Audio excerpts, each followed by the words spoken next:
실화 탐사대라는 TV 프로그램이 있어요.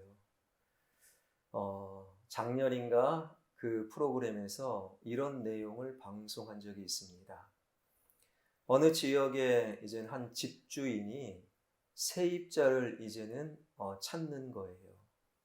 그러면 정상적으로 부동산에 가야지요. 그런데 이분이 왜 그런지는 모르겠지만 부동산을 안 가고 세입자를 구합니다. 전단지를 막 돌리는 거예요. 그리고 그 전단지를 받아들고 한 모자, 그러니까 그 아들이 한 초등학교 3학년 정도 되어 보이는 어린 아들, 그 어린 아들을 둔 젊은 엄마, 모자가 찾아온 거예요. 그리고 무릎을 꿇고 싹싹 빌면서 우리를 좀 살려주세요. 집에서 쫓겨나게 생겼어요. 쫓겨나게 되었습니다. 갈 집이 없어요. 그런데 우리에게 있는 돈은 10만 원밖에 없어요. 살려주세요. 도와주세요. 그 어린 아들이 무릎 꿇고 그냥 손이 발이 되도록 비는 그 모습에 이 집주인이 마음이 무너진 거죠. 그리고 그 1층 집을 그들에게 모자에게 내어준 겁니다. 물론 보증금 없이 월세 25만 원 받고, 그나마 월세 25만 원도요 한 2번인가 받고 근 1년 동안에 못 받게 되었다라는 것이지요. 그런데 이 황당한 일은 계속 이어지는데 어느 날 그 1층을 지나다니다가 인기척이 없는 거예요. 그렇게 한 몇 주를 보내다가 그 아들의 학교 관계자로 보이는 한 분이 오셔서 이 아이가 몇 주 동안에 학교에 오지 않았다. 그리고 어머니하고 통화가 안 된다. 그래서 살펴보려고 온 거예요. 그러면 당연히 성급히 확인해야지요. 집주인이 문을 두드립니다. 1층 문을 두드립니다. 인기척이 없습니다. 대답이 없습니다. 사람 소리가 안 들립니다. 그래서 걱정스러운 마음에 119에 신고를 해서 문을 열어보니까 깜짝 놀라는 것은 그 온 집을 캄캄이 다 막아두고 그 모자가 그대로 앉아서 눈만 껌뻑껌뻑 그러고 앉아 있었다라는 거예요. 얼마나 황당합니까? 얼마나 여러 가지 생각이 들겠습니까? 그런데 그 일 이후에 더 황당한 사건이 이어지는데 바로 그 젊은 세입자 그 엄마가 집주인 아주머니에게 여기는 내 집이야. 내 집이야. 내 집에서 나가. 왜 내 집에 빌부터 살면서 이렇게 소란을 피워? 내 집에서 나가. 내가 집주인이야. 이런 어거지 말을 하다가 급기야는 당장 내 집에서 안 나가면 당신에게 칼부림을 할 거야 라는 협박의 문자와 그런 전화를 계속하는 거예요. 이러니 집주인이 제대로 살겠습니까? 왜 그 젊은 엄마는 자기 집도 아닌데 내 집이야, 내 집이야 협박을 하고 있는가? 취재 결과 바로 그 젊은 엄마는 조울증에 비슷한 양극성 정동장애라는 정신병을 앓고 있었고 나도 이런 집을 갖고 싶다라는 강렬한 생각과 욕망이 여긴 내 집이야 라는 망상 속에 빠져 살게 만들었다라는 거예요. 내 것이 아닌데 내 거야. 내 집이 아닌데 내 집이야. 오늘도 망상 속에 빠져 살아가는 자들, 바로 그 이야기를 했다라는 것이지요. 오늘 본문의 이야기로 들어가서 오늘 본문의 이야기가 기록된 이 말씀을 하신 그 시간적인 상황이 이제 성금요일 십자가에서 죽음을 목전에 둔 바로 고난주간 셋째 날인 화요일에 있었던 사건입니다. 십자가의 죽음을 목전에 두고 우리 주님께서 당시 유대교 종교 지도자들과 이스라엘 백성들의 악함을 가르치면서 비유로 하신 말씀, 포도원 주인과 악한 농부의 이야기, 이 비유는 이렇게 시작이 되는데요. 33절입니다. 다 한번 읽겠습니다. 시작. 다른 한 비유를 들으라. 한 집 주인이 포도원을 만들어 산울타리로 두르고 거기에 즙 짜는 틀을 만들고 망대를 짓고 농부들에게 새로 주고 타국에 갔더니, 이 비유에 등장하는 여러 인물들 가운데 포도원 주인은 하나님을 상징하고요. 포도원 농부는 당시 종교 지도자들, 이스라엘 백성들, 확대하면 오늘날 우리와 같은 성도를 상징하며, 포도원이라는 것은 우리의 삶을 말하는 것이고, 나중에 확인하겠지만 주인이 보낸 종들은 선지자, 말씀을 맡아 전하는 예언자를 상징하며, 바로 아들은 예수 그리스도를 의미합니다. 그 틀 속에서 오늘 본문을 들여다보면요, 하나님을 상징하는 포도원 주인이 포도원을 만들었다라고 되어 있잖아요. 그런데 대충 만들지 않았습니다. 그 포도원을 삼짐승과 그리고 도적들로부터 지킬 수 있도록 산 울타리를 치고, 그리고 포도원에 필요한 그 시설, 설비를 완전히 갖추어 즙을 만드는 틀을 만들고, 멀리 조망하며 감시할 수 있는 높은 망대까지 만들었다. 이 말씀은요, 바로 최고급 시설, 완벽한 시설, 그리고 최고의 좋은 포도원을 만들었다. 그러한 의미라는 거예요. 여러분, 이 말씀 속에서 포도원 주인이 상징하는 하나님께서는 포도원 농부가 가르치는 당시 종교 지도자들, 이스라엘 백성들, 오늘날 우리 성도들이 마음껏 신앙생활할 수 있도록 삶의 아름다운 완벽한 조건을 만들어 놓으셨다. 그런 의미가 있는 거예요. 이러한 말씀 속에서 우리가 한 가지 마음속에 새겨야 될 중요한 메시지는 무엇이냐? 바로 하나님께서는, 포도원 주인 하나님께서는 포도원 농부된 우리 성도들, 우리 사람들이 정말로 잘 살기를 간절히 원하신다라는 거예요. 내가 잘 살기를 원하는 것, 나의 노력, 최선을 다하는 것보다 훨씬 더 내가 잘 되기를 원하시는 포도원 주인, 바로 그분이 우리의 하나님이시다.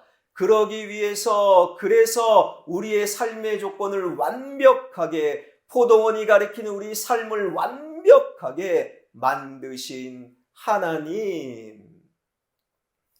여러분, 하나님께서는 저와 여러분, 우리 사람이 잘 살기를 원하신다라는 이 진술은요, 성경 전체에서 일관되게 발견되는 진리입니다. 창세기로 넘어가 볼까요? 하나님께서 천지를 창조하시는 그 순서를 생각해 보면 가장 중요하다 해서 사람을 그냥 뚝딱 먼저 만드신 것이 아니에요. 빛을 만드시고 궁창을 만드시고 바다와 육지를 가르시고 하늘에 필요한 해달별을 만드시고, 그리고 식물과 조류와 어류와 짐승을 다 만드신 이후에 완벽한 포도원, 완벽한 이 인류를 만드신 이후에 마지막에 사람을 딱 만드셨다라는 것이지요. 만약에 하나님께서 사람을 일찌감치 만드셨다면 그 사람은요, 우리는 지금처럼 살아남을 수 없었을 것입니다.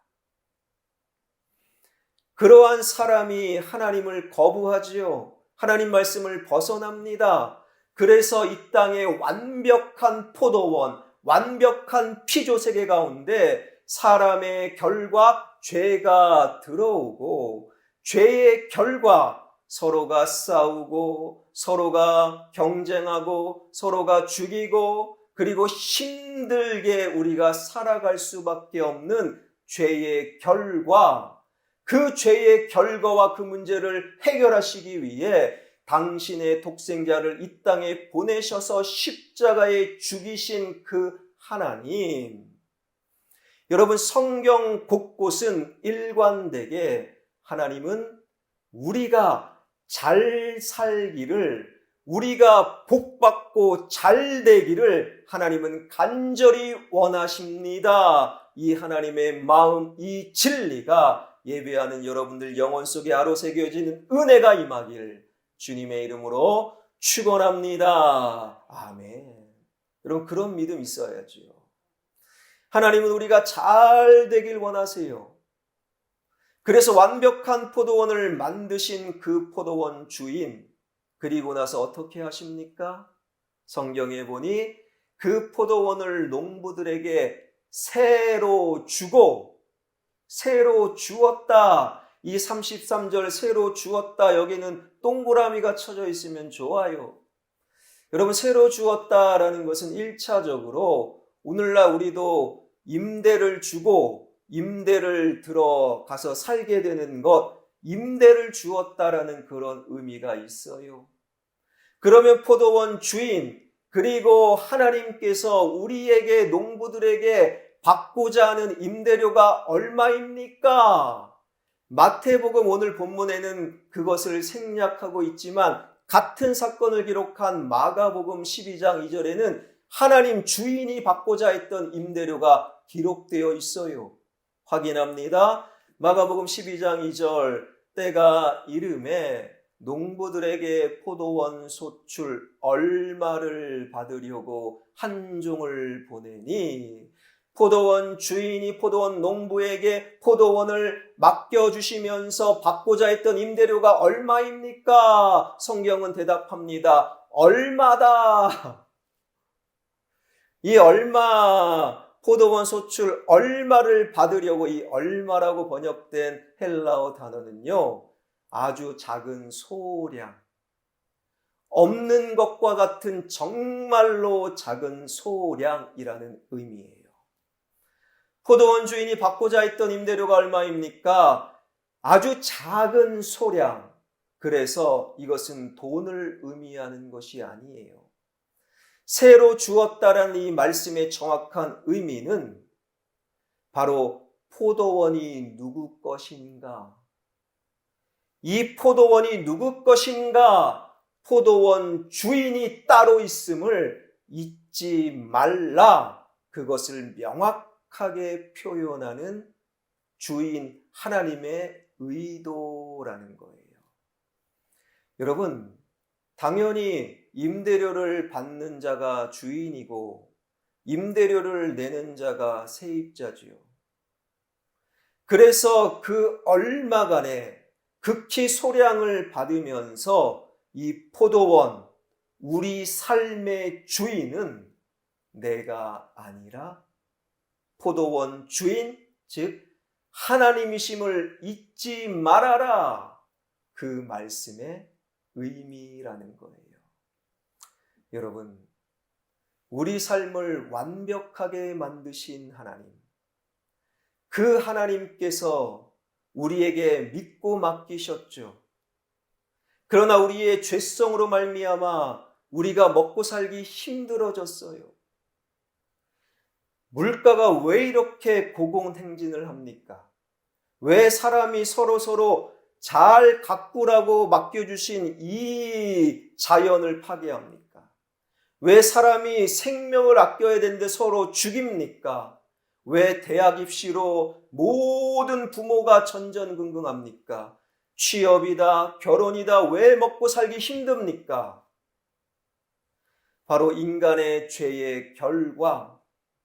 그럼에도 우리가 잘 살길 원하시는 하나님께서 먹고 살기 힘든 이 땅 속에서도 십자가를 허락하여 주시고 예수 그리스도를 허락하여 주시고 교회를 허락하여 주시고 중보에 주는 구역장과 지역장과 장로님들과 권사님들과 목회자를 붙여주시고 우리에게 생명을 주신 그 하나님, 이 포도원 우리 삶의 주인은 바로 내가 아니라 우리 하나님이라는 것이고, 내가 갖고 있는 소유와 내 자녀들, 그것도 내 거가 아니라 내 생명과 내 인생, 내 것이 아니라 그 모든 것은 하나님의 것이고 하나님의 뜻 가운데 잘 관리하라고 나에게 맡겨주셨다. 이것이 바로 세를 주었다. 이 말씀의 정확한 의미라는 거예요. 사랑하는 성도 여러분, 이 땅에 성도의 다름이 어디에 있습니까?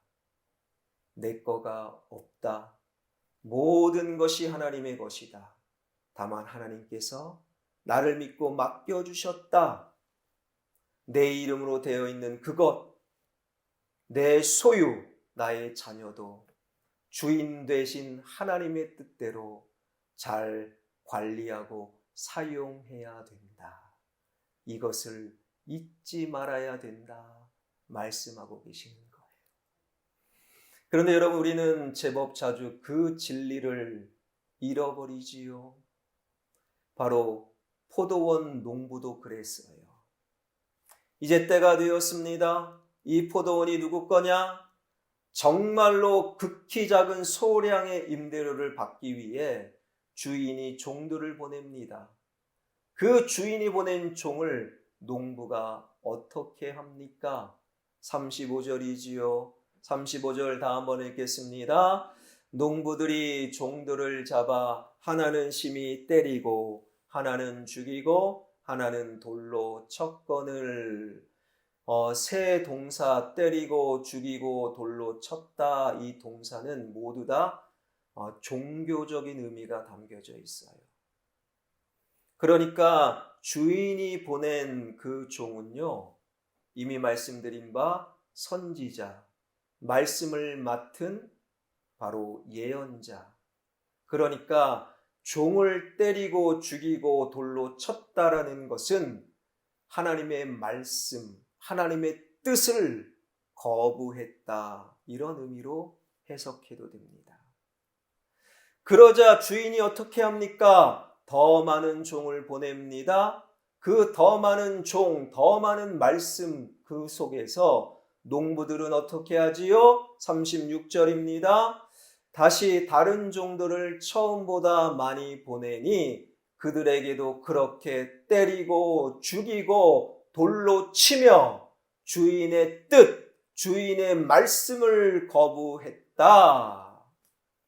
여러분, 이 정도 되면 어떻게 해야 됩니까? 주인이 직접 와서 다 쓸어버려야 돼요. 다 쫓아내야 됩니다. 다 혼쭐 내야 됩니다. 주인에게는 그런 힘과 능력이 주인에게는 있어요. 그런데 놀라운 것은 그 주인이 어떻게 하느냐? 이어지는 말씀 37절. 후에 자기 아들을 보내며 이르되 그들이 내 아들을 존대하리라 하였더니, 이제 저를 보여주시고, 주인의 바람이 있어요. 종이 아니라 나를 대신하는 내 아들을 보내면 포도원 농부들이 좀 달라지겠지. 생각이 달라지겠지. 적어도 나를 대신한 아들을 존대하겠지. 이 포도원 주인이 누구 것인지, 이 포도원의 주인이 누구인지 이제는 인정하겠지. 그래서 아들을 보냅니다. 바로 이 대목에서 포도원 주인 하나님 아버지의 사랑, 특별히 기다려주시고 오래 참으시는 하나님 아버지의 사랑을 우리는 발견하게 되는 것이지요. 그렇게 아들을 보내주셨습니다. 그 사랑 속에 조금이나마 변화되는 신용이라도 내야지요. 그런데 포도원 농부들은 과연 그 아들을 어떻게 하느냐? 38절입니다. 다 한번 읽겠습니다. 농부들이 그 아들을 보고 서로 말하되 이는 상속자니 자 죽이고 그의 유산을 차지하자 하고. 농부들은 오해했어요. 농부들은 포도원 주인의 아들을 죽이면 이 포도원이 내 것, 우리 것이 되겠구나라는 그 욕망과 망상 속에서 포도원 주인이 보낸 그 아들을 죽여버리자. 여러분, 이 비유의 이야기의 1차적인 독자는 당시 대제사장, 바리새인, 서기관, 즉 종교 지도자들이었어요. 당시 종교 지도자들이 모여있던 정치적인 집단을 가리켜 산헤드린 공의회라고 부릅니다. 산헤드린 공의회는 당시 진정으로 정치적, 종교적인 최고의 권력기관이었어요. 그런데 산헤드린 공회가 그런 최고의 권력을 어떻게 유지할 수 있었는가? 그들의 덕스러움, 그들의 지식과 지혜, 그들의 신앙과 믿음이 아니라 바로 정확히 말하면 예루살렘 교회에서 흘러나오는 돈, 막대한 예루살렘 교회의 돈이 산헤드린 공회의 권력을 유지할 수 있었다라는 거예요. 여러분, 오늘날 교회가 돈이 많을까요? 적을까요? 몇몇 대형 교회 빼곤요, 교회가 돈이 많지 않아요. 그런데 예수님 당시 예루살렘 교회는 정말 돈이 많았는데 성경이 증언하는 바, 이스라엘 역사 가운데 확인하는 바, 어떻게 예루살렘 교회는 돈이 많았는가? 예루살렘 교회가 당시 종교적인 특권을 성전에서 매매업자, 제사 때 필요한 그 재물의 매매업자에게 주고 그들에게 막대한 뇌물을 받아 챙겼습니다.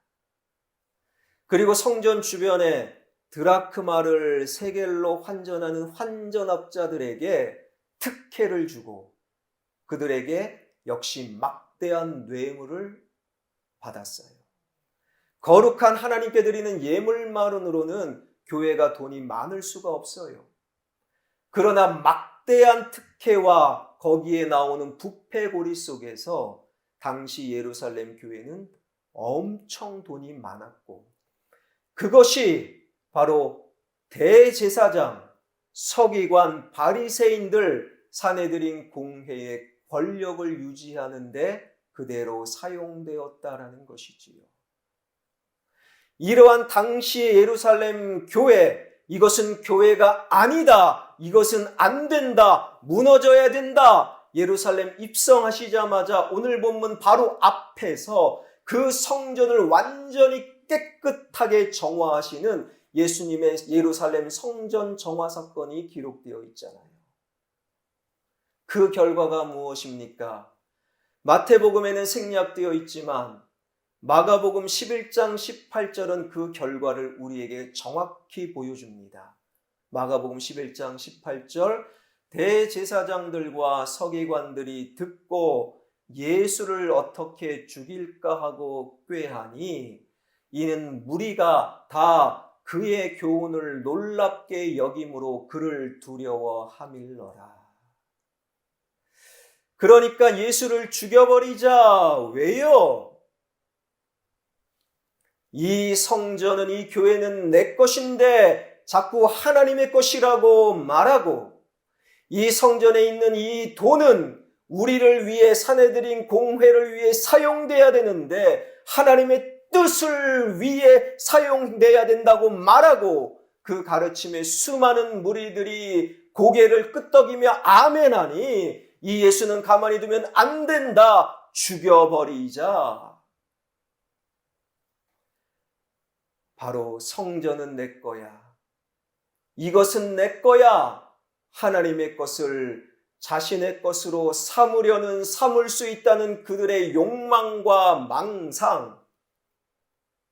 이 사건이 바로 오늘 본문 38절 39절과 그대로 연결되고 있지요. 38절 39절 농부들이 그 아들을 보고 서로 말하되 이는 상속자니 자 죽이고 그의 유산을 차지하자 하고 이에 잡아 포도원 밖에 내쫓아 죽였느니라. 바로 이 말씀 3일 후에 성금요일 실제로 예수님을 십자가에 죽여버리게 됩니다. 그런데 그 표현이 무엇입니까? 포도원 밖에 내쫓아 죽여버리자. 이 포도원 안에는 하나님의 것이 없어. 하나님의 말씀은 있으면 안 돼. 주님의 가르침은 있으면 안 돼. 이 포도원 우리 삶 그 밖으로 예수와 십자가를 하나님의 말씀을 쫓아 죽여버리자. 여러분, 이것이 바로 악한 포도원 농부의 이야기. 그리고 이 속에서 저와 여러분, 우리를 발견하게 되는 거예요. 하나님의 것인데 내 것이라고 착각하고 내 것으로 삼을 수 있다라는 망상 속에 오늘을 살아가는 우리네 이야기. 여기서 우리는 한 가지 질문을 던져봅니다. 왜 포도원 이 농부들은 그런 망상, 그런 착각, 그리고 실제로 그러한 말도 안 되는 행동을 저질렀을까? 여러분, 오늘 본문의 이야기 속에 포도원 주인이 포도원에 오지 않았다라는 거예요. 종들을 보냅니다. 선지자들을 보냅니다. 그리고 예수 그리스도 아들을 보냈지요. 그러나 정작 하나님 포도원 주인은 그 삶에 포도원에 오지 않았다라는 거예요. 바로 그 속에서 포도원 농부들의 착각은 무엇입니까? 포도원 주인은 이 포도원에 오지 않을 것이다. 무슨 문제가 생겼을 거야. 내지는 어쩌면 포도원 주인은 죽었을지도 몰라. 그들만의 착각 속에 포도원 주인은 포도원에 오지 않는다라는 그들만의 바램 속에서 아들을 죽이면 이것이 우리 것이 된다. 여러분, 이 속에서 우리를 보게 되는 거예요. 하나님은 천지를 창조하셨는데, 그래서 천지간의 모든 문제를 해결하실 능력이 하나님께 있는데, 그 하나님 지금도 살아계셔서 우리가 잘 되기를 간절히 원하시는데, 그래서 하나님 우리의 삶의 조건을 계속해서 좋은 길로 인도하시는데, 우리는 하나님이 마치 죽은 것인 양 그렇게 말하고 생각하고 행동하고 있는 것은 아닌지요. 2000년 전 주님께서 이 땅에 오셔서 죄의 문제를 해결해 주셨습니다. 그리고 다시 오신다고 말씀하여 주셨는데, 여러분의 삶의 현장, 여러분의 포도원 가운데는 주님의 재림을 드러내는 말과 신앙적인 결단과 삶의 이야기가 과연 있습니까?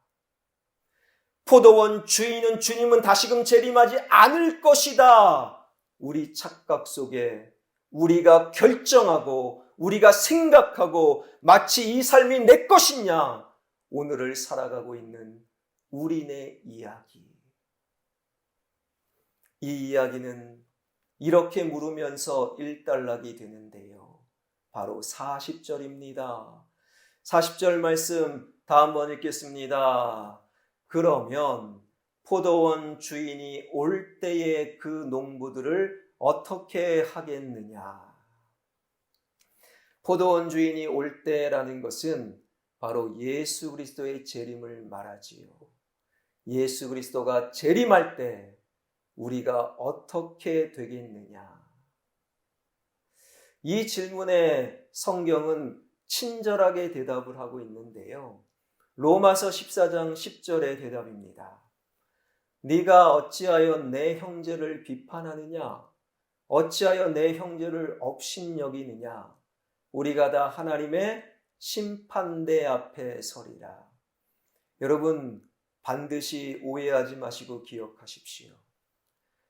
성도, 우리 신자, 하나님을 믿는 우리와 함께 모든 세상 불신자, 모든 우리는 하나님의 심판대 앞에 서게 되어 있어요. 그런데 그 하나님의 심판대 앞에 서서 어떤 일이 벌어지느냐? 계시록 20장 12절 말씀입니다. 또 내가 보니 죽은 자들이 큰 자나 작은 자나 그 보좌 앞에 서 있는데 책들이 펴 있고 또 다른 책이 펴졌으니 곧 생명책이라. 죽은 자들이 자기 행위를 따라 책들에 기록된 대로 심판을 받으니, 그러니까 하나님 심판대 앞에 저도 여러분도 세상 불신자도 다 서게 되는데, 하나님의 심판을 다 받게 되는데, 그 심판대 앞에는 두 책이 펴져 있다라는 거예요. 한 책은 생명책, 다른 책은 책들. 생명책에 기록된 저와 여러분, 우리 성도들은 그 하나님의 심판대 앞에서 둘째 사망, 즉 지옥을 면하게 됩니다. 흔히 말하는 우리는 천국 갑니다. 그게 끝이 아니에요.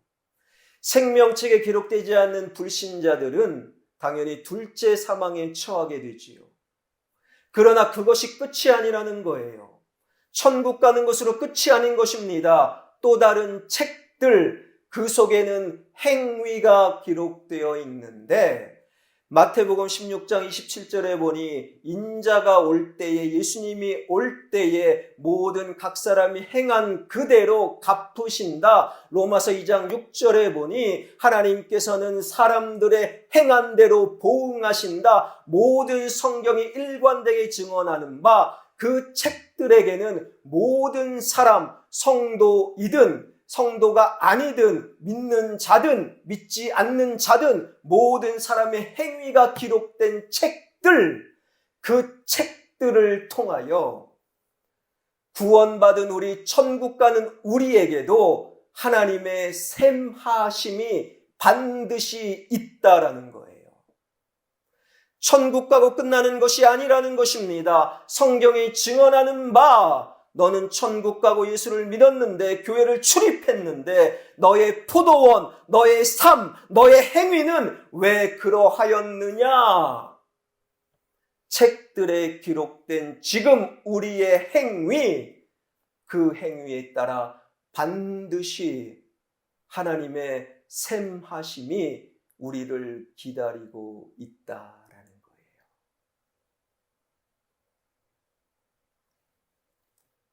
그것을 잊지 말라는 거예요. 사랑하는 성도 여러분, 하나님께서는 우리 모두가 잘 되길 원하세요. 그리고 이 어려운 중에 죄의 결과, 전쟁이 나고, 죄의 결과, 물가가 폭등하고, 죄의 결과, 먹고 살기 힘들고, 그것은 우리의 책임이지요. 그것을 감당해야 됩니다. 그럼에도 이 먹고 살기 힘든 이 땅 가운데 우리가 잘 살길 원하시는 하나님께서는 그런 나를 위해 십자가를 보내주셨고, 예수님을 보내주셨고, 교회를 세워주셨고, 그리고 성령님을 허락하여 주시고, 나를 위해 중보하는 구역장과 지역장과 장로님, 권사님, 목회자를 붙여주셨고, 생명을 연장해 주신 그 하나님, 그래서 이 포도원, 이 삶은 바로 그 하나님의 것입니다. 하나님이 주신 그 이 삶을, 나의 소유를, 나의 자녀를 주님의 뜻 가운데 잘 양육하고 잘 사용하겠습니다. 그런 행위, 일거수일투족이 지금 책들에 기록되어 있다는 것이지요. 이 하나님의 말씀을 마음속에 새기며 오늘 책들에 기록된 나의 행위가 쌓여 결국에 마지막 때 하나님의 심판대 앞에 천국 가는 것은 기본이요. 그 행위를 통해 하나님의 놀라운 칭찬과 놀라운 상급을 소유할 수 있는 저와 여러분, 우리 모두가 되길 주님의 이름으로 축원합니다.